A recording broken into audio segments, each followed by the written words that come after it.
আমরা থাকবে না। আওয়ামী লীগের দালালেরা হুঁশিয়ার সাবধান, হুঁশিয়ার সাবধান, ফ্যাসিবাদীর দালালেরা হুঁশিয়ার সাবধান। একটা একটা লিখিতর দইরা দইরা জবাব সৈনিক এক লড়াই করো। হুঁশিয়ার সৈনিক কে বলে রে চালো, করে করে চালো।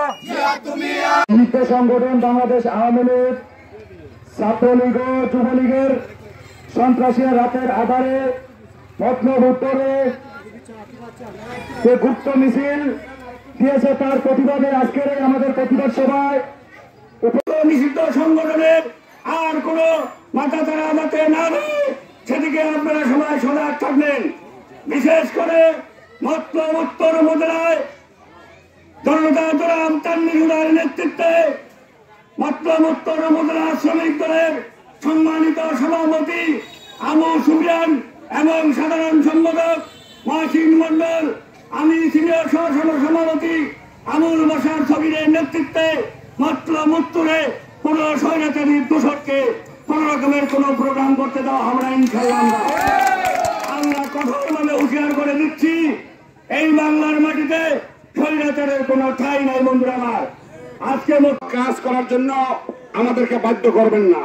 আমরা শান্তি চাই, শৃঙ্খলা চাই, আমরা শান্তির সাথে রাজনীতি করতে চাই, শান্তির সাথে দেশ পরিচালিত হোক, এই রাষ্ট্র উন্নয়ন হোক, দেশের মানুষ সুখে থাকুক, শান্তি থাকুক, সেই প্রত্যাশা আমরা করি। অতএব কারণে আমাদেরকে বাধ্য করবেন না। যদি আমাদেরকে বাধ্য করেন, আমরা কইলাম আমাদের নেতা কর্মীরা প্রস্তুত আছে। মনে করি না বাংলার জাতীয় দল ঘুমাইতে আছে, বাংলাদেশ জাতীয় দল ঘুমায় নাই। প্রত্যেকটা নেতা কর্মী 24 ঘন্টা কাজ করতেছে, 24 ঘন্টা নিদ্রার মধ্যে কাজ করতেছে। অতএব এই দুঃসাহস দেখাবেন না, অপেক্ষা করেন 10 বছর 20 বছর অপেক্ষা করেন, তারপরে দেখা যাবে কি হবে না হবে। আমাদেরকে বাধ্য করবেন না। শেখ হাসিনা বলছিল, বেটা সাহস থাকলে সামনে আয়। আরে তোমাদেরকে নিষিদ্ধ করা হয়েছে, তোমরা যদি মনে করো এতই বেড়ো হয়ে তাহলে তো পালন হয়ে তাহলে দিনের বেলায় করবা। আমরা একটু দেখা দেই, তাই না?